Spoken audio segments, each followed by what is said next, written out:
Então, irmãos, graça e paz. Continuidade ao nosso sábado bem recheado de atividades, vamos dizer assim. Então, não em comemoração, né, mas para a gente refletir, para a gente ter esse momento agora de pensar sobre o significado desse Setembro Amarelo, né? Então, nós temos a nossa irmã Clara, que vai ministrar aqui. Eu quero só convidar os irmãos a se colocarem em pé, para a gente iniciar com uma oração. Vou pedir à irmã Olga que ore pela sua filha.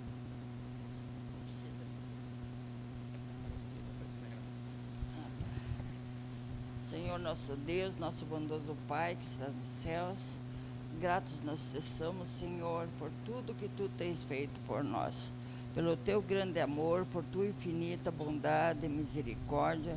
Nós queremos bendizer, mais uma vez, bendizer o Teu santo e bendito nome. Abençoa agora essa palestra, Senhor, que vamos ter. Orienta a Clara, que ela fale dirigida por Ti, e que nós possamos aprender alguma coisa, o que quer dizer o Outubro Amarelo. Ajuda-nos, Senhor, e faça com que essa palestra sirva de edificação para muitas pessoas, sirva de fortalecimento e que ajude a todos. Guarda-nos em Teu amor, abençoa o culto que logo mais à noite vamos ter, e que tudo seja para a honra e glória do Teu grande e bendito nome. Amém, Senhor, que assim seja. Os irmãos podem se assentar. Então, nós teremos agora a palavra da nossa irmã Clara, já agradecendo a disponibilidade, agradecendo por ela ter aceitado o convite, né?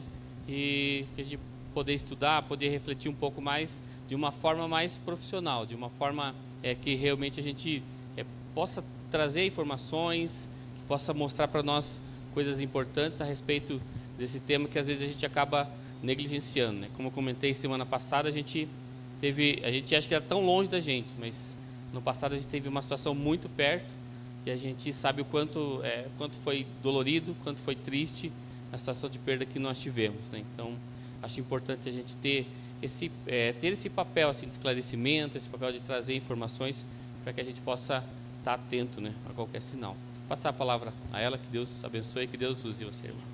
Obrigada. Deus abençoe, boa tarde para todos.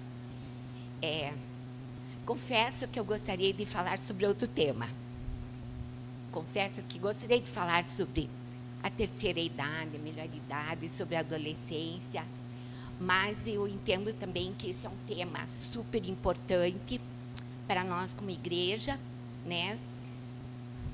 Duvido que tenha alguém aqui que nunca tenha tido algum contato com uma situação assim, até assim como tirar a própria vida, né? O suicídio.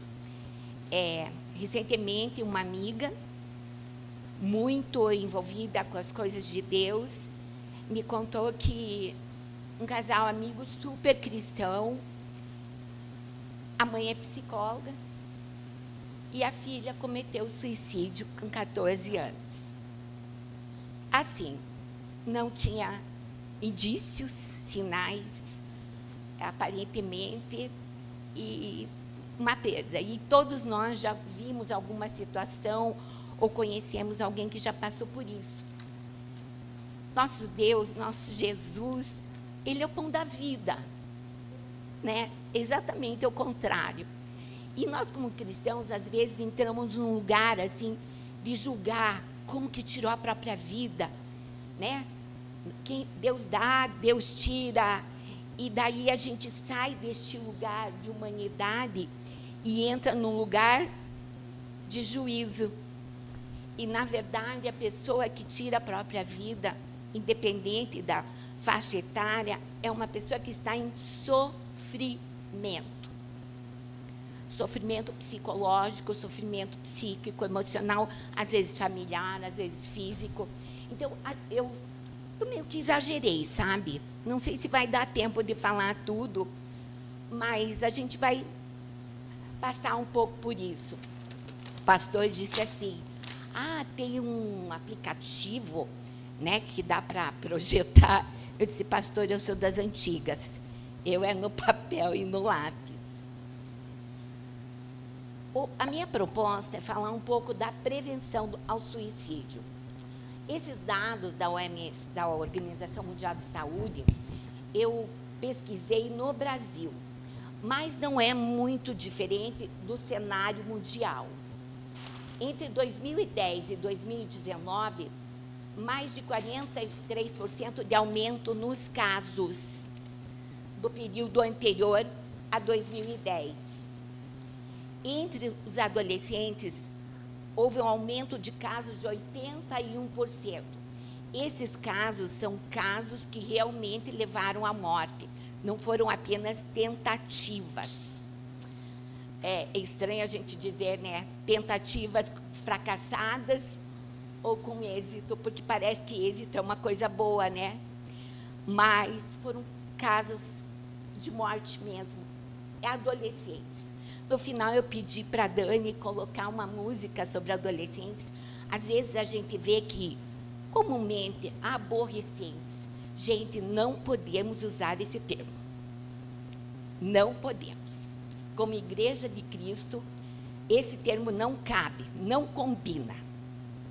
São adolescentes com fase, é uma fase muito especial, de transição muito importante, e nós temos que ter uma atitude, porque tudo que a gente fala, na verdade, tem um significado. Eu estou comunicando algo quando eu uso essa expressão. São adolescentes que precisam do nosso acolhimento. Vou falar um pouco disso para frente. De 2019 a 2021, aqui a gente pegou já pré-pandemia, pós-pandemia, o último registro que eu encontrei na pesquisa. E depois que eu terminei a pesquisa, já achei o valor de 14 mil casos por ano. E aqui era, no 12 mil, uma morte a cada 45 minutos. Eu fiz a conta, 14 mil, 38 casos de suicídio diários. Então, é alarmante, né, gente? É um crescimento exponencial no sentido de que parece que isso é mais forte, a gente não consegue identificar e muitas vezes não consegue mesmo, né? A faixa etária mais afetada no Brasil é entre 15 e 29 anos. E prevalência no sexo masculino, cerca de 70%, né? As pressões sociais e culturais, não que para as mulheres não sejam, né? Mas existe uma exigência ainda de que o homem exerce um papel. E esse homem, quando ele não tem uma boa condição, ou recentemente aquele desembargador se jogou do 15º andar, ali no alto da 15, né? Uma pessoa com uma situação financeira mega estável, já se aposentando, né? O que leva um senhor, né? A gente pensa, e nós vamos falar sobre isso, as questões neurodegenerativas, né? Neurovegetativas, que afetam o idoso, mesmo em condição financeira confortável, uma situação bem-sucedida, né? Tem um pouco a ver com o nosso apego, né? Com as coisas materiais também, né? A gente precisa pensar as possibilidades que aí se encontram. Então, aqui, os idosos em fase de aposentadoria e doenças, geralmente neuroquímicas, né? O nosso cérebro vai envelhecer também, nossa pele vai enrugar, né? Nossa mão. E o nosso cérebro também vai enrugar. E vai perder algumas áreas, vai comprometer algumas áreas, né?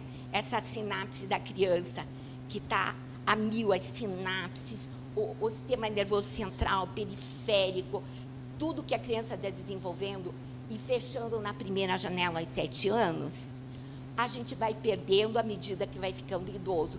Por isso, é tão importante alimentação boa, exercício físico, muita água, né, gente? Coisas muito simples. Exercício vale qualquer coisa, caminhar, enfim, se exercitar. Nosso cérebro precisa. Eu falo nosso porque eu já sou uma idosa, né, gente? Então, eu me incluo aí nesse quadro aqui. Os fatores socioculturais, dificuldades econômicas, isolamento social, depressão e ansiedade. Nós vamos fazer um recorte aqui, que é da minha área, né? Isso aqui é a minha área de atuação. Crises familiares, violência urbana, alcoolismo também é da minha área. Abuso de substância psicoativa, também trabalho. Eu fiz a formação nessa área de saúde mental em relação aos adictos, bullying. E eu pus essa referente ao isolamento social e à depressão. Todo mundo dizia assim, os psicólogos agora vão ter muito trabalho no pós-pandemia, né? Por conta do isolamento, das questões sociais, das dificuldades, né? As habilidades. As crianças tiveram um período aí, esses 2 primeiros anos, criança que nasceu nesse período, tiveram vários problemas de depressão. Criança com 2 aninhos com depressão. E depressão infantil, que a gente classifica como uma distimia, talvez uma ciclotimia, que é um grau, está classificado pelo DSM-5, classifica-se como depressão, mas como é infantil, ela é mais leve, digamos. A expressão é mais leve, mas, por conta disso aqui, e os idosos também sofreram muito aqui, né? Essa questão das interações sociais, como foi importante nesse momento as famílias estarem presentes. Causas comuns: saúde mental, transtornos psiquiátricos, estigma sobre procurar ajuda profissional, preconceito. Eu percebo que ainda existe isso no consultório, gente, né? Às vezes a pessoa diz, olha, eu estou aqui, mas ninguém sabe. Não contei para minha mãe, não contei para o meu pai, não contei para o meu marido, não contei para minha esposa. É secreto. Não pode saber, por conta disso aqui. A Igreja de Cristo tem aberto a mente, tem ampliado esse entendimento.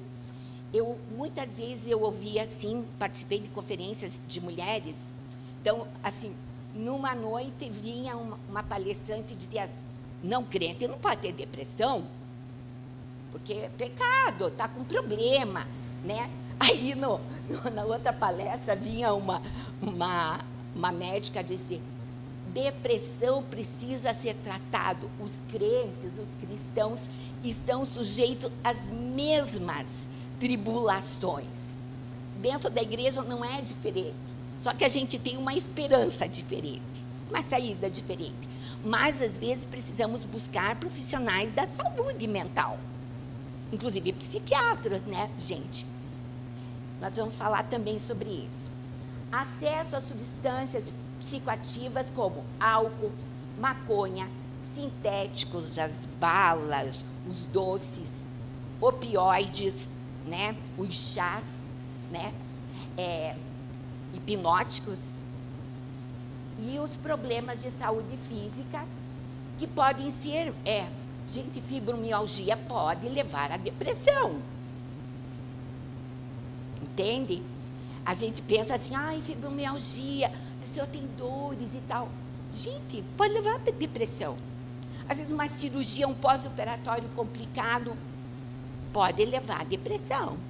Embora que o Disorders Statistical Medical, né, o DSM, ele traga que essas questões de saúde física muitas vezes têm base psíquica, ou seja, são doenças psicossomáticas, né? Então a gente às vezes separa corpo da mente. Gente, é um todo, Deus fez tudo junto. Deus fez tudo conectado. E este equilíbrio precisa existir, a gente precisa ter esse entendimento. Comportamentos modificáveis. 96% dos casos de transtornos psiquiátricos devidamente diagnosticados e tratados adequadamente, incluindo depressão, transtorno bipolar, abuso de dependência, substância psicoativa, transtornos de personalidade, borderline e esquizofrenia. Isso aqui eu fiz um recorte dos mais comuns. Fiz um recorte dos mais comuns aqui. Mas existem outros transtornos psíquicos que também poderiam ser incluídos aqui. Mas eu me limitei a esses, que são os 96% dos transtornos psiquiátricos. Até peguei uma estatística aqui, porque, gente, depressão é coisa séria.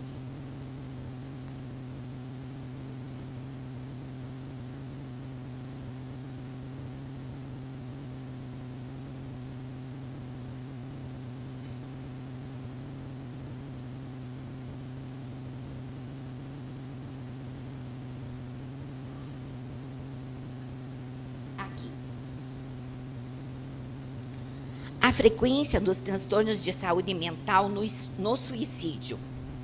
Depressão maior, que é a mais severa. 50% a 60% dos casos são atribuídos à depressão maior.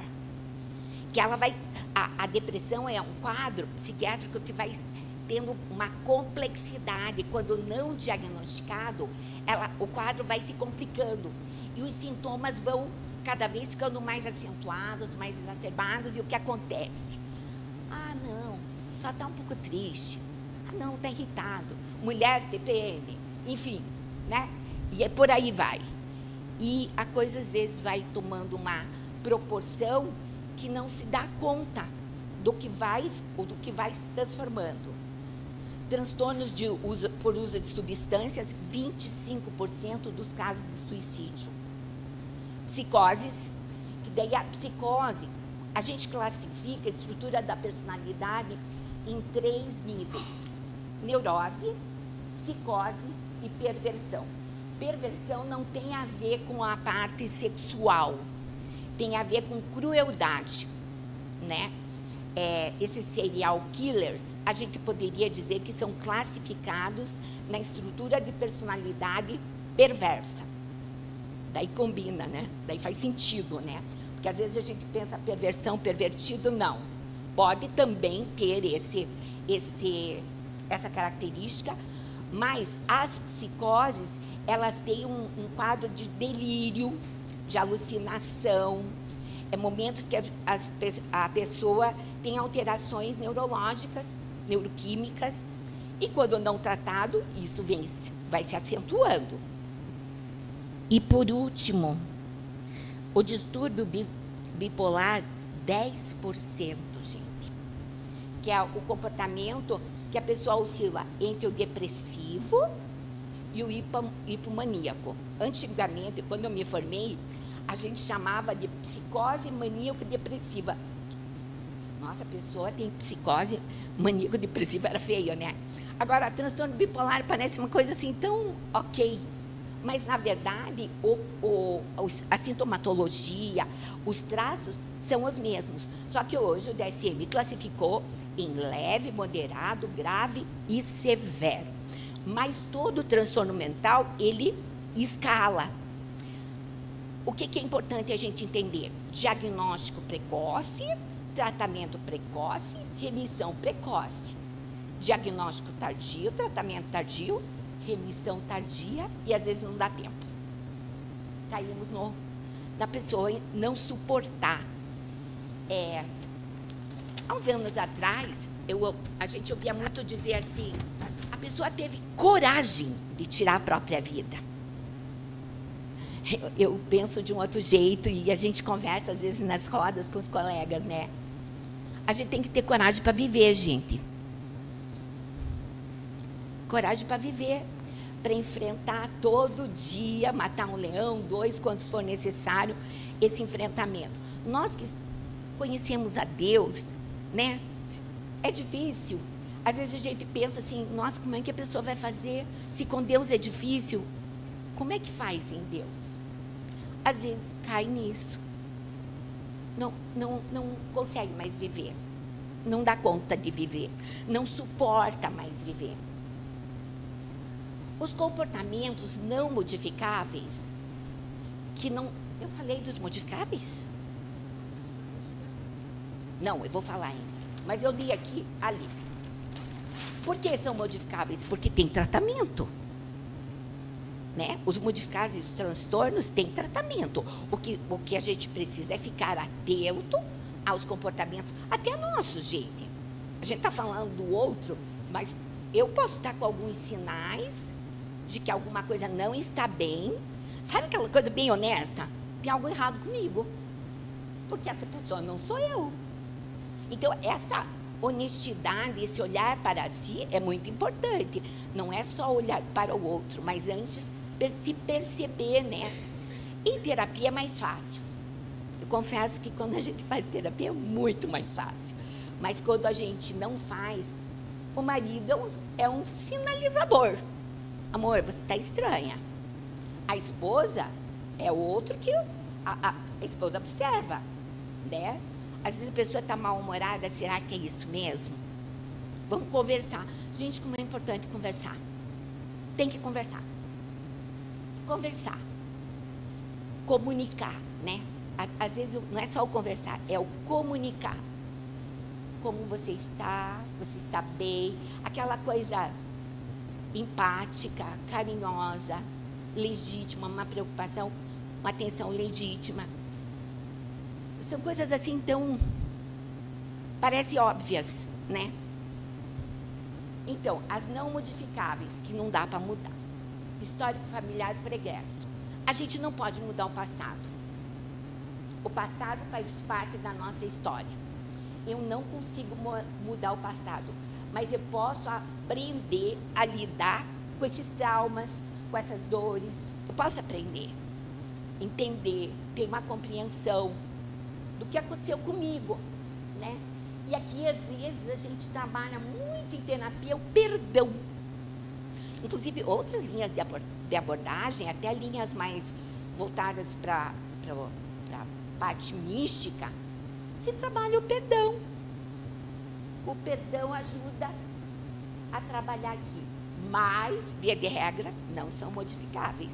Mas o perdão modifica. Aspectos da vida pessoal. São questões de fórum íntimo, né?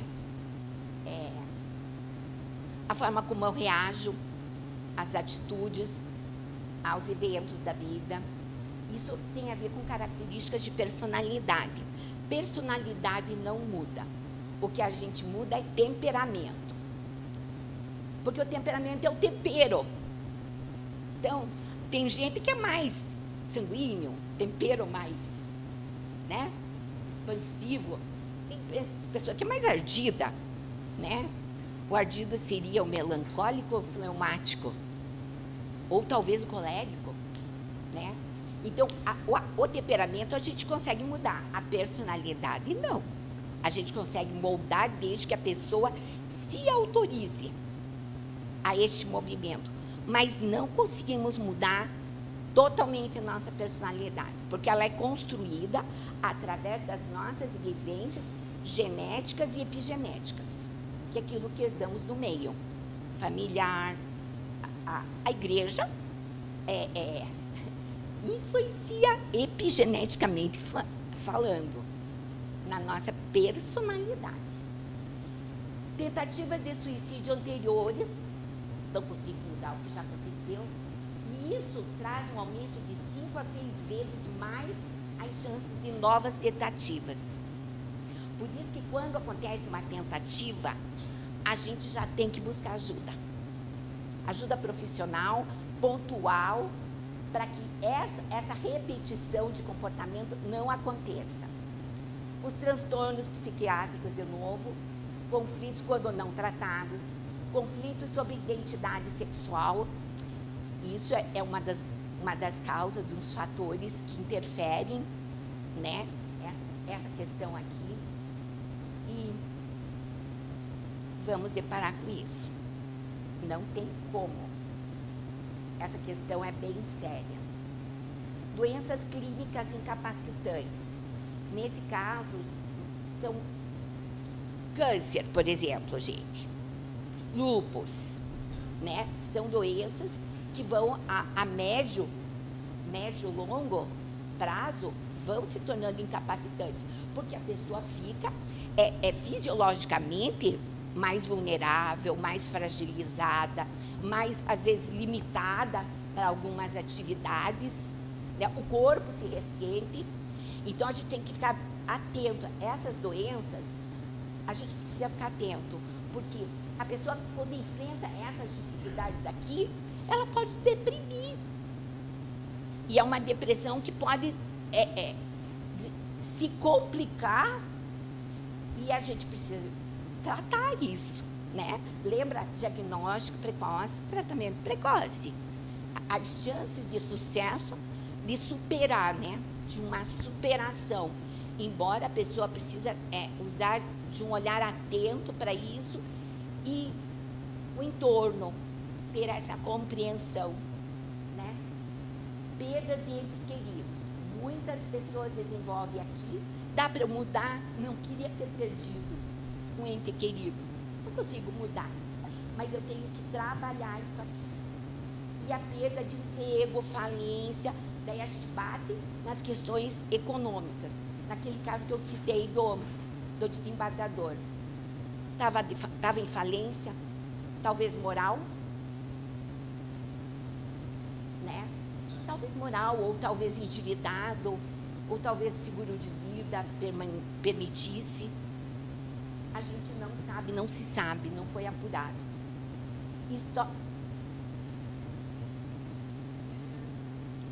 Desmembrando, obrigada. Estava comigo ontem. Pessoas da família que já cometeram suicídio anterior. Às vezes abre um portal. A pessoa, mas isso aconteceu lá, minha avó. Tem uma psicóloga amiga minha que o pai ou a mãe cometeu suicídio quando ela era criança. Quando ela era... estava falando aqui. É aqui que fala. Estava falando na caneta, gente. Cometeu suicídio quando ela era criança. Como que faz, hein? Como que faz? Cara, isso se instala uma dor. Se instala uma dor. A gente tem que ser bem... Quem que não ia ficar malado com um troço desse? Né? Então, a pessoa, se tiver numa situação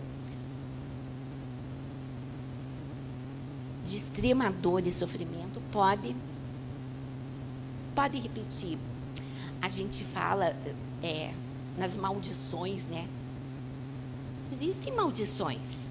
A Bíblia não fala que até a terceira e a quarta a maldição fica, mas até 1000 gerações a bênção também acompanha.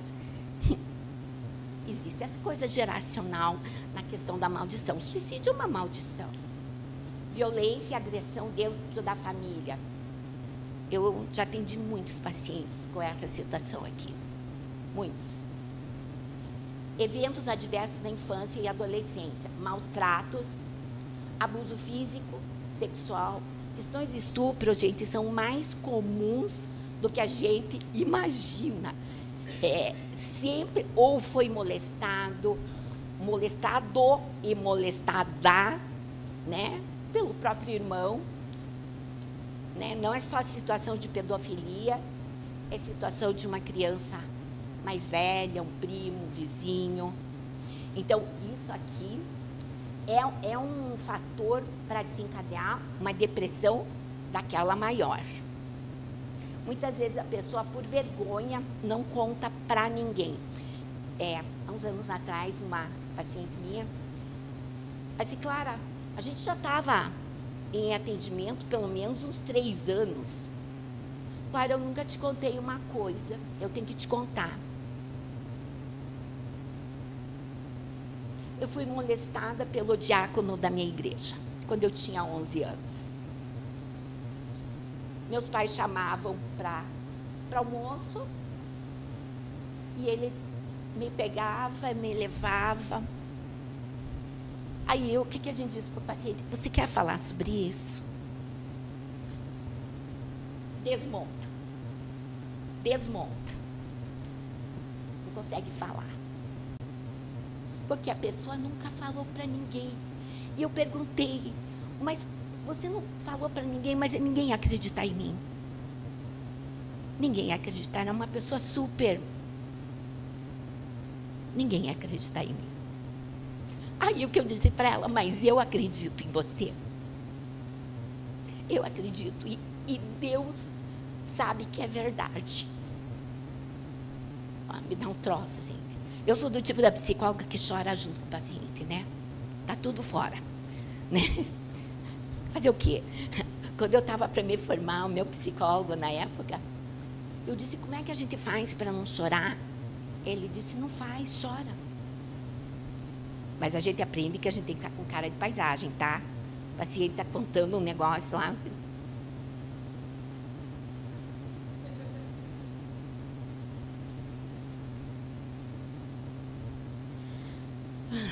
E separação e divórcio também é uma causa, viuvez, é uma causa de depressão que pode levar ao suicídio. Sentimento de desamparo, de abandono, de rejeição, pode levar ao suicídio, a depressão que leva ao suicídio. É escala, né? É uma escala. Para a psicologia. Gente, a dor e o sofrimento faz parte da vida. Freud disse e ele estava certo. Não existe uma viva alma que não tenha sentido uma dor psíquica, emocional, as dores emocionais, né, gente? Dores emocionais. Aquilo que nos leva ao sofrimento. O que não podemos permitir isso aqui. O adoecimento. A doença. Isso aqui, não. Por isso que eu estou com o lápis vermelho. Para dizer não. Não podemos adoecer. A dor e o sofrimento nós tratamos em terapia, no aconselhamento, com uma melhor amiga, com a mãe, enfim, com o pai. Mas o adoecimento nós não podemos. O paciente que vem para a terapia, ele vem bem aqui, ó. Ele não está mais suportando. Não está mais dando conta. Aí ele vem para a terapia. E daí a gente faz o esqueminha. Adoecimento não. Vamos cuidar. Vamos olhar, vamos ficar atentos. No primeiro momento, conforme o sintoma que o paciente traz, a gente faz a intervenção psiquiátrica, farmacoterapia, encaminha. A pessoa está com a parte, os principais, né? Serotonina, falta de serotonina, leva à depressão. A dopamina, o prazer de viver. Pulsão de vida. Lacan fala de pulsão de vida. Aquilo que nos impulsiona para a realização. Vou dar um exemplo bem... Estou namorando. É a mulher da minha vida. Pulsão de vida. Vou casar com essa mulher. Vou noivar. Pulsão de vida. Depois casa. Agora vamos comprar um AP. Vamos juntar, vamos trabalhar. Pulsão de vida. Isso produz dopamina, ocitocina, é antidepressivo, natural. Pulsão de vida. Quando a pessoa tira a própria vida, pulsão de morte. Autodestruição, vou falar de comportamentos autolesivos, automutilação, porque existia uma criança, uns anos atrás, assim, fez para chamar atenção, se cortou para chamar atenção, sabe? Gente, quando a pessoa se automutila, ela sente essa dor para aliviar a dor emocional. Vocês já devem ter ouvido falar nisso. Então, a pessoa se automutila e deve ter que ficar tirando estilete, aquela do apontador, você tem que tirar do alcance desse adolescente. Ele não está fazendo para chamar atenção. Ele está fazendo para pedir socorro, que é diferente. Chamar atenção é uma coisa, pedir socorro é outra. Então, eu preciso olhar. E associado à intervenção psiquiátrica, ainda muitos psiquiatras não entendem que esse acompanhamento aqui é para ajudar este aqui a fazer certo. Porque senão o paciente abandona. Ah, já estou melhor, já estou legal, parei. O que a Sociedade Brasileira de Psiquiatria preconiza? Quando você vai começar um tratamento farmacoterapêutico, você vai ajustar a dose. Você está com sintoma, você traz os sintomas, o que está acontecendo, vai começar com uma dose baixa e vai ajustando essa. Não, mas doutor, eu não quero aumentar. O que precisa acontecer nesse ajuste de posologia? Os sintomas têm que ficar estáveis. A ideia não é camisa de força. Não é isso. A ideia é a pessoa viver uma vida ok, mas vai ter altos e baixos, mas a oscilação é de uma pessoa comum, igual qualquer outra. Então, essa oscilação, ela precisa ser bem menor do que aquilo que trouxe o paciente quando eu estava aqui, fazendo esse quadro aqui. Aí, o que acontece? O paciente, por conta própria, nem conta pra gente. Aí, uma hora me dá uma luz, assim, e como é que tá a medicação? Nem te conto. Tava legal, não tirei. Eu disse, vou te matar. Como assim que você tira a medicação? Vou te matar. Como assim? Como assim? Da onde que você tirou essa ideia? Não pode. Porque vai dar o up de melhorada, aí gradativamente a pessoa vai afundar mais. E daí toca começar tudo de novo. O que a Sociedade Brasileira de Psiquiatria preconiza? Você ajusta a dose, estabiliza o quadro e, no mínimo, 2 anos tomando medicação, gente. 2 anos. Para depois disso começar a fazer o desmame em doses lentamente, reduzindo até zerar. E nesse desmame, você vai observar essa evolução. Opa, ainda não, mantemos aqui. E vamos que vamos. Eu tive um caso de uma paciente adulta, mãe, ela se automutilava. E o marido não sabia, ninguém sabia. E daí ela me mostrou. Assim, uma advogada, gente, concursada, super bem colocada. Não tem nada a ver com questão financeira, nada a ver com isso. Tem a ver com a dor emocional. É louco isso. E ela demorou quase 3 anos para fazer todo o desmame. Tinha que manipular a dosagem, porque não existia de laboratório normal. Ela ia manipulando a retirada. 3 anos. Mais do que o tempo que ela usou. Mas ela fez direito. E ela passa muito bem. Graças a Deus. Então, a psicoterapia vai tratar um outro espectro da vida da pessoa. A gente trata muito causa, o psiquiatra vai tratar efeito. Aqui, tratando junto com isso aqui, sucesso de bilheteria, gente. Com certeza. Não tem como não dar certo esse negócio. Eu coloquei aqui, do DSM-5, as características da depressão: sentimento de culpa, alteração de humor, irritabilidade, desânimo, perda de energia, alteração do apetite, alteração do peso, alteração do sono, tristeza. Não é essa tristeza que eu assistia o final do filme lá, romântico lá, eles ficaram juntos. Não é essa tristeza. Não, é outra tristeza. É uma tristeza com a dor, da dor emocional. Falta de motivação para as atividades diárias, incluindo autocuidado, perda de interesse e prazer pela maioria das atividades. E aqui temos a ideação suicida. O que é isso?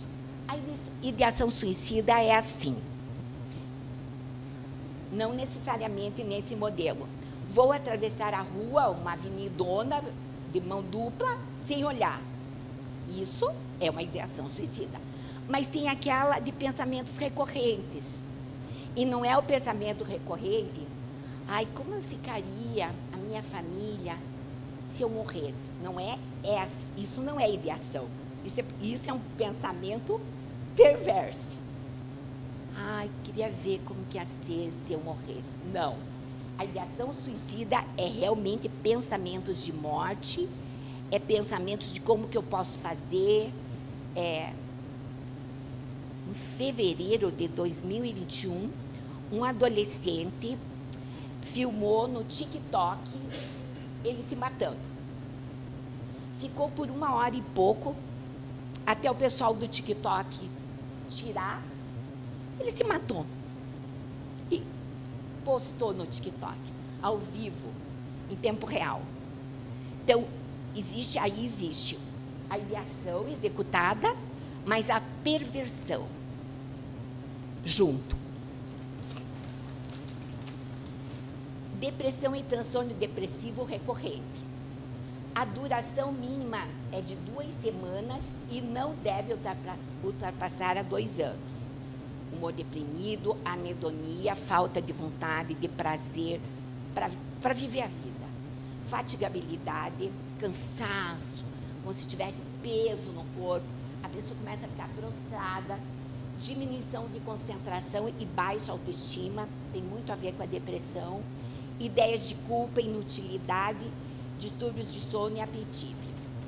Isso aqui, esses sintomas deverão ser suficientes para causar, dessa forma, prejuízo no funcionamento psicossocial, ou seja, na vida da pessoa, no trabalho, ou causar sofrimento significativo ao indivíduo. A pessoa começa a perceber claramente.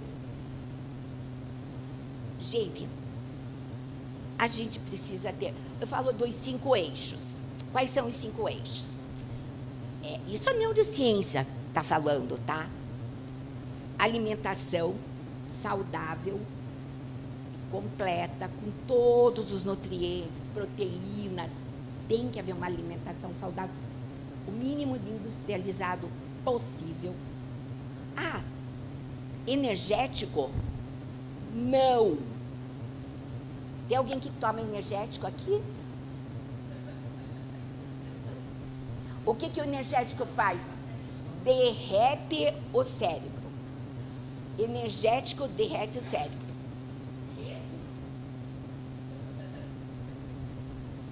Sério, derrete o cérebro.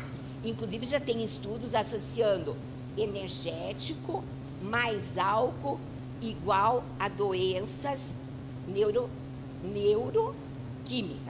Já tem estudo. Gente, a hora que estourar esse estudo, eu não sei o que vai acontecer.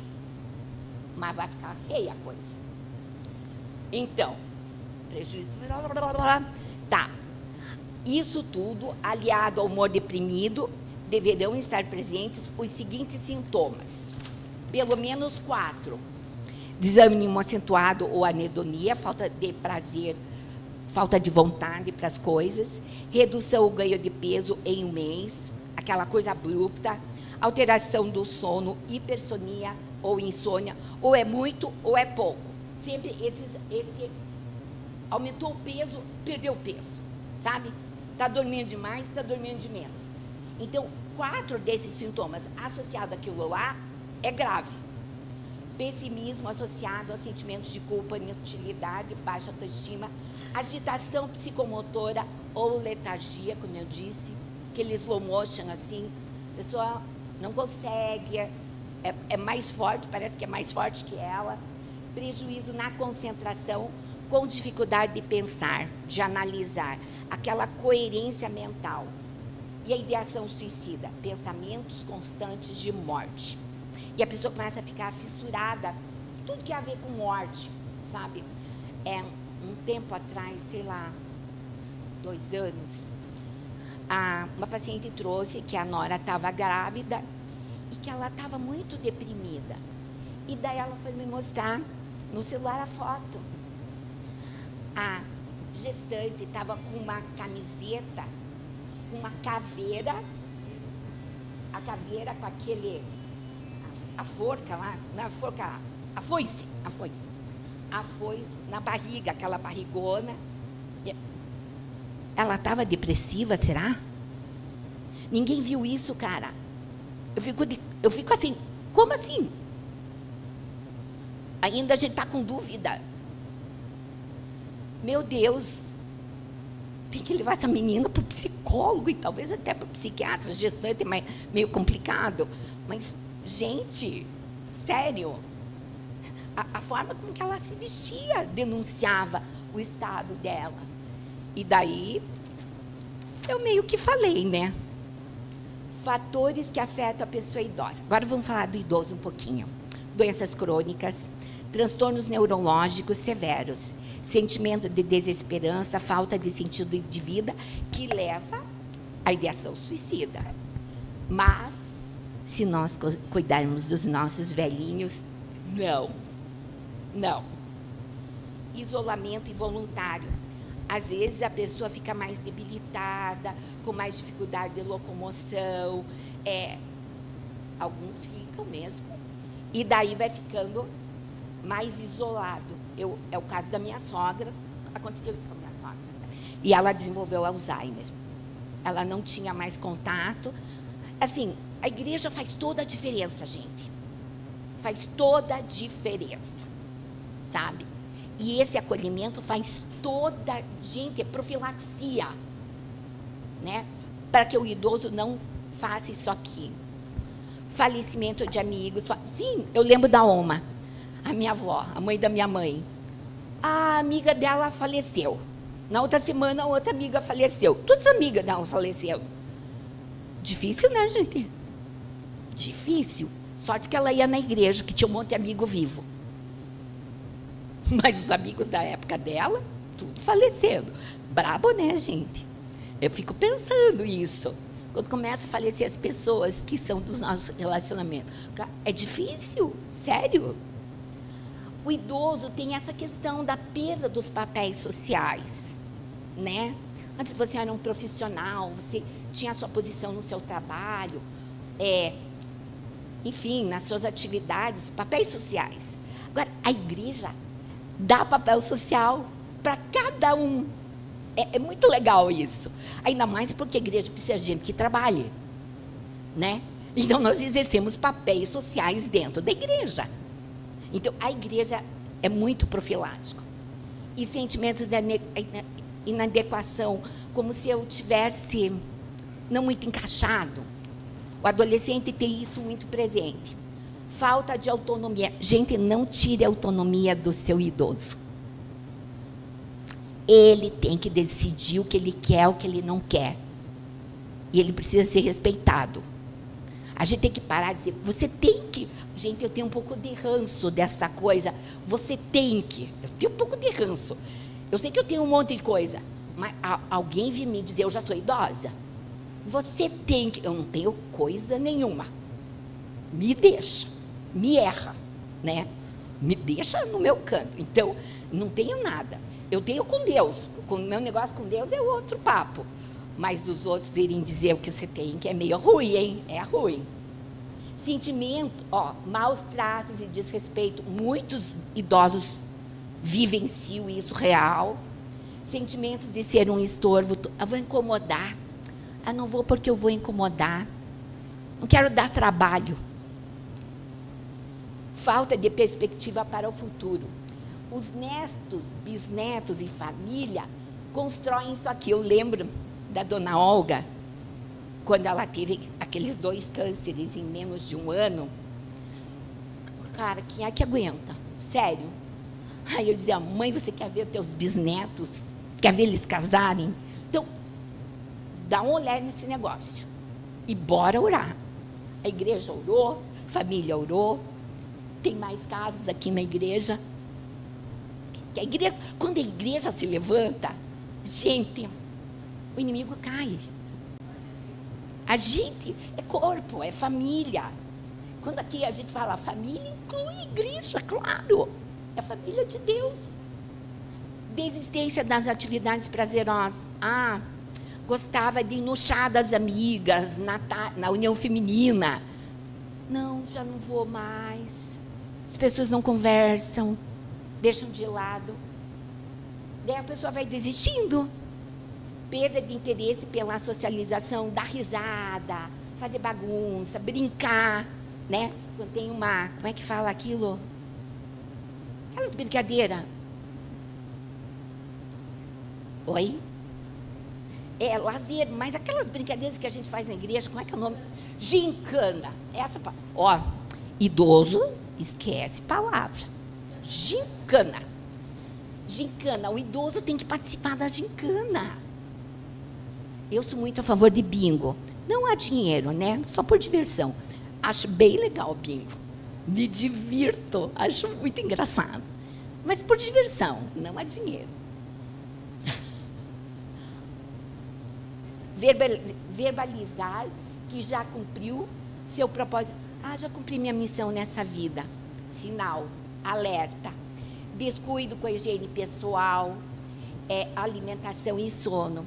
Ah, só para mim, comer um pão com ovo é legal. Ovo é super legal. Mas biscoito de café com leite, isso aí... Gente, isso aí é péssimo para o cérebro do idoso. O idoso tem que comer. Conversar em tom de despedida. Isso aqui... Sabe, gente? Não podemos permitir isso. Prevenção, participação comunitária, hobbies, fazer coisas agradáveis. Tem uma senhorinha que eu conheço. Quantos idosos tem aqui? Além de mim? Nossa, tem bastante idoso, gente. Legal. Nós temos que ter hobbies. Temos que ter hobbies. Temos que fazer coisas só por prazer. Só para se alegrar. Acesso à saúde, cuidar da saúde. E, se possível, fazer psicoterapia, que é bem legal. Eu tenho 2 idosas de 78 anos. Amo. Coisa mais gostosa desse mundo. Porque elas têm experiência de vida, assim, é sensacional. A importância da família. Casa é igual a lar, que é igual a abrigo, aconchego e proteção. Ou deveria ser, né? Isso aqui é o lugar que nós nos propomos como família. O lugar para se sentir à vontade e poder falar dos assuntos difíceis com confiança. As conversas sobre os temas como drogas, amizades e influências estão em desuso e fora de moda. Porque tem os influencers fazendo isso, galera. Sério, eles já falam sobre isso aqui. Então, para que a família precisa, não é mesmo? Né? Por que precisa? Porque se a família não fizer, os influencers, os traficantes, os amigos desvirtuados vão fazer. Então, a família tem que fazer o seu papel e esse lugar tem que ser um lugar de segurança. Frases alerta. Tenho vontade de dormir e não acordar mais. Sou um peso para as outras pessoas. Tudo seria mais fácil se eu não existisse. Sou um fracasso. Como iniciar uma conversa? Abordagem compreensiva, empática, se colocar no lugar dos filhos. Às vezes a gente diz assim, que cara é essa? Não é que cara é essa, né? Vamos conversar? Às vezes não no ambiente de casa. Vamos tomar um sorvete. Né? Vamos tomar um sorvete, vamos sair, gastar tempo. Educar, gasta tempo. Respeito pelo tempo do outro. Às vezes eu não quero falar agora, mas quando você quiser falar, eu estou aqui para você. Conte comigo, porque você precisa sempre ter essa disponibilidade. Difícil, mas precisa calma e paciência, demonstrar afeto e atenção. Às vezes, no casamento, um tem mais jeito que o outro. Gente, os dois têm que ter jeito. Não é delegar para um, porque o outro não leva jeito. A gente precisa... Pai e mãe é de Deus. Pai e mãe faz papel conjunto. Está acabando o tempo? Pastor, cuide. Cuide porque eu me perco. Está no fim. Está no fim, está no fim. Abordagem, aproximação, demonstração de que a sua disposição é legítima, escuta atenciosa, sem julgamentos ou críticas, e ajuda proativa. Ajuda proativa é assim. Se a pessoa abre comigo, às vezes com aquelas frases ou outras semelhantes. Então, nós vamos fazer alguma coisa a respeito. Eu vou procurar um psicólogo, vamos buscar ajuda. Existe o Centro de Valorização da Vida, que é 188, tá? Que a gente pode acionar, falar com os familiares, buscar ajuda ou de psiquiatra, ou psiquiatra e psicólogo. Psicólogo sempre é bom, gente. Não faz mal, não tem efeito colateral nenhum. Cristão. Por que que eu digo isso? Outro dia eu estava atendendo uma paciente e eles estão com um problema conjugal e daí o marido foi buscar ajuda. Então ela disse, só que eu estou com medo. Eu estou com medo que o psicólogo diga que ele deve se separar de mim. Acontece. Acontece. Por isso, busque psicólogo cristão. Ambos. Se precisar de terapia, psicólogo cristão, porque daí os seus valores, seus princípios são... Eu lembro uns anos atrás, não muitos anos atrás, esta igreja encaminhava os membros que estavam com alguma questão para a terapia. Gente, isso é papel da igreja. É papel da igreja. E isso aconteceu uns anos, não muitos anos atrás. E eu penso que a igreja faz esse centro de valorização à vida, sabe? Porque a igreja é um centro de valorização à vida. Existe esse órgão oficial, né, governamental, mas a igreja pode fazer isso. Sem julgar, sem julgamento. Uma coisa que a gente precisa, meu Deus, a gente precisa parar de usar a régua. Pá, não. A gente tem que abraçar. Abraçar, amar, enfim, carregar os fardos uns dos outros, suportar as cargas uns dos outros. E acabou. Por que Setembro Amarelo? Fui pesquisar, né?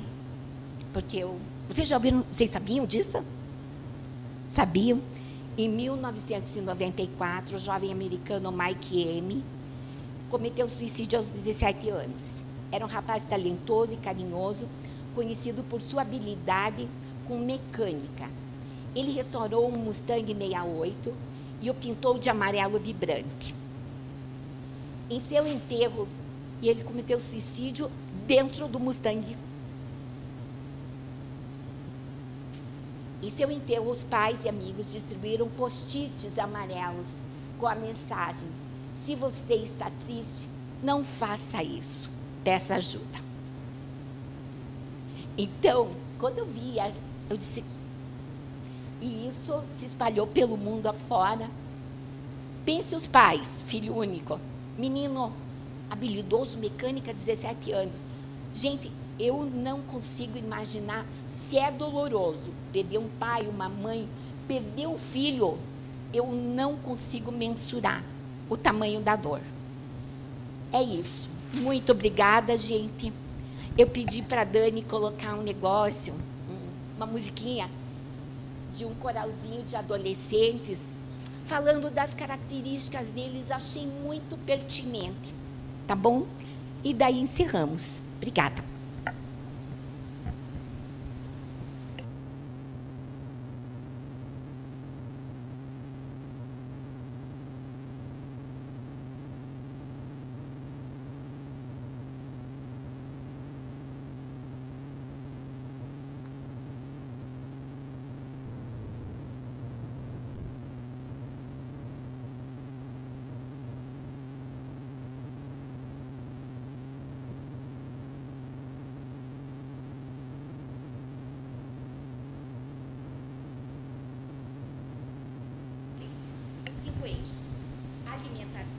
Alimentação saudável, evitar industrializados, sono de qualidade, né? Sono de qualidade, dormir no mínimo 7 horas para dar uns 4 REM, né? Para a gente pegar um sono profundo. Está em alimentação, hidratação está em alimentação. Relacionamentos saudáveis com amigos, familiares, ter dar risada, gente, ser engraçado, rir da gente. Exercício físico, desde caminhada, se movimente. E espiritualidade. Precisamos viver isso. Fé, acreditar, vou dizer, um ser superior, acreditar em Deus, naquilo que é sobrenatural, andar em fé. Esses são os 5 eixos da saúde mental, do bem-estar, do equilíbrio, da qualidade de vida. Quando eu falo para os pacientes isso, a espiritualidade não está muito legal, eu sou agnóstico. Aí eu oro no meu coração, Deus, salva esse. Porque é só pela graça. Porque se não está aqui, está manco. Então a gente precisa valorizar o que nós temos e levar isso para quem não tem. Obrigada. Era isso.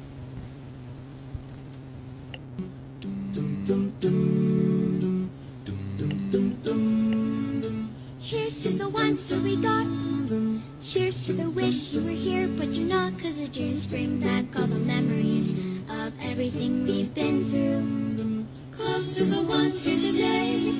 Close to the ones that we lost on the way. 'Cause the dreams bring back all the memories. And the memories bring back you. There's a time that I remember when I did not know no pain. When I believed in forever and everything would stay the same. Now my heart feel like December when somebody say your name. 'Cause I can't reach out to call you, but I know I will one day, yeah. Everybody hurts sometime, everybody hurts someday, yeah. But everything will be alright. Go with your voice and say, hey. Here's to the ones that we got. Cheers to the wish you were here, but you're not. 'Cause the dreams bring back those memories of everything we've been through.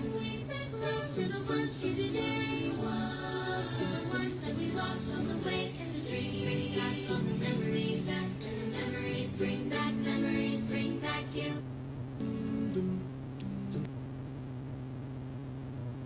Da igreja, da caleta.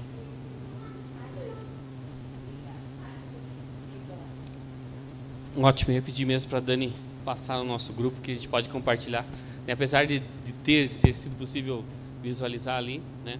E assim, eu sempre sou um defensor, acho que a gente vem de uma igreja, né, onde eu fui formado, vamos dizer assim, me converti e passei 18 anos da vida lá, de uma das nossas líderes é psicóloga, né? E a gente traz muito isso do que a gente aprendeu.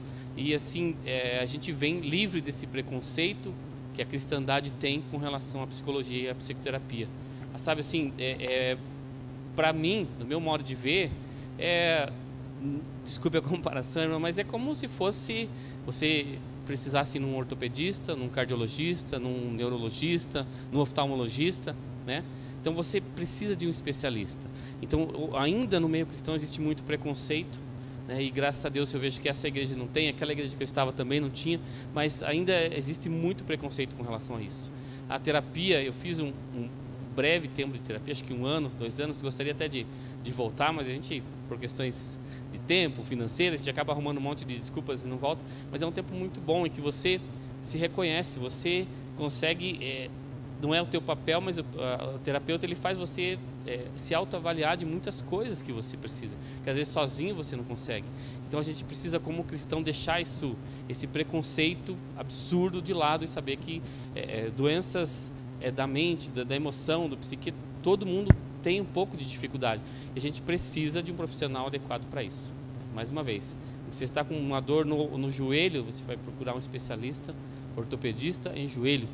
Se você está com, sei lá, com problema circulatório, coração, você vai procurar um cardiologista. Então, procure profissionais, e assim, com toda certeza, a recomendação da irmã, assim, acho que é perfeita, procurar um profissional cristão. Isso faz muita diferença.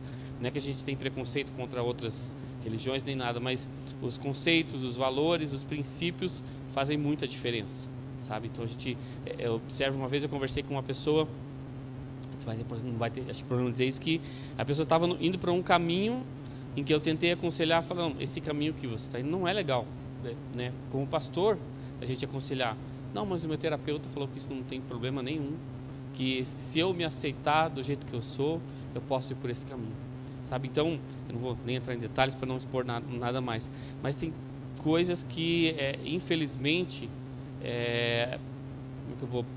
Pessoas do mundo, não, porque nós estamos no mundo, nós somos do mundo, mas quem acaba trabalhando, como que eu vou dizer isso sem menosprezar a profissão de vocês, mas quem acaba trabalhando de uma forma secularizada, sem ter princípios cristãos, sabe, meio que tudo pode, você vai ajudar a pessoa a realizar aquilo que sabe que está bem para ela, mas muitas coisas para nós como cristãos não está bem, né? Não estão bem. Então a gente precisa ter uma orientação profissional de qualidade e de um terapeuta, de um profissional cristão, que tem os princípios, os mesmos princípios que a gente tem.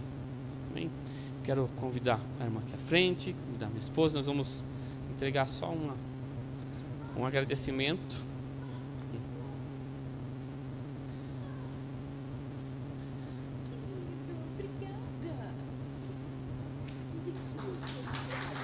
Tirar uma fotinha.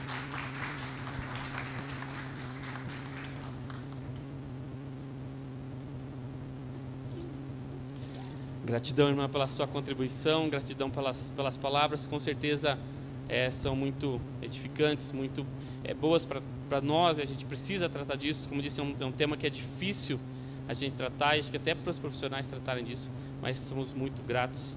Esse é uma singela agradecimento, né? Mas, assim, sinta-se abraçada e sinta a nossa gratidão por tudo que a irmã passou para nós aqui nessa tarde, nesses momentos. Amém? Irmãos, vamos nos colocar em pé, apesar de ser um tema que a gente tratou da parte profissional da irmã, eu queria que nós orássemos também para encerrar esse momento. Mais uma vez agradecendo pela Clara que contribuiu com a gente com essas informações tão importantes para as nossas vidas, para que nós possamos assim melhorar como pessoas e também, quem sabe, apoiar outros que necessitam de apoio. Oremos. Senhor Deus e Pai, nós te louvamos, te agradecemos, ó Deus, por esses momentos que o Senhor nos permitiu, pela presença da tua serva aqui, irmã Clara, Deus, que nos brindou, Deus, com um pouco do seu conhecimento, com um pouco daquilo que ela adquiriu durante toda a sua vida profissional, dos seus conhecimentos que ela compartilhou conosco. Pai, somos imensamente gratos pela vida dela, Deus. Continue a usando na sua profissão, no seu trabalho, enfim, nessa belíssima carreira que ela escolheu de ajudar pessoas que necessitam, Senhor Deus, de apoio nessa área, Deus, das questões emocionais, Senhor Deus, das doenças emocionais, das doenças psíquicas, Deus, enfim. Usa a tua serva, Deus, assim como tem usado aqui. Somos gratos pela vida dela, pela vida de cada um dos irmãos que aqui estão e que puderam compartilhar também dessas palavras que nos ajudaram a refletir e a pensar sobre esse tema tão difícil, Pai. Nos abençoe, nos guarda no restante desse sábado, que sejam ainda momentos agradáveis contigo, Pai. E mais uma vez, louva-te pela vida da tua serva, esteja com ela, abençoando a sua profissão, no seu trabalho, em tudo que ela ainda tem por realizar na sua jornada profissional, Deus. Obrigado por tudo, Deus. Abençoa cada um dos nossos irmãos aqui presentes e nos dá um bom restante de sábado na tua presença, Pai. Em nome de Jesus que nós oramos. Amém. Amém. Encerramos então esse momento.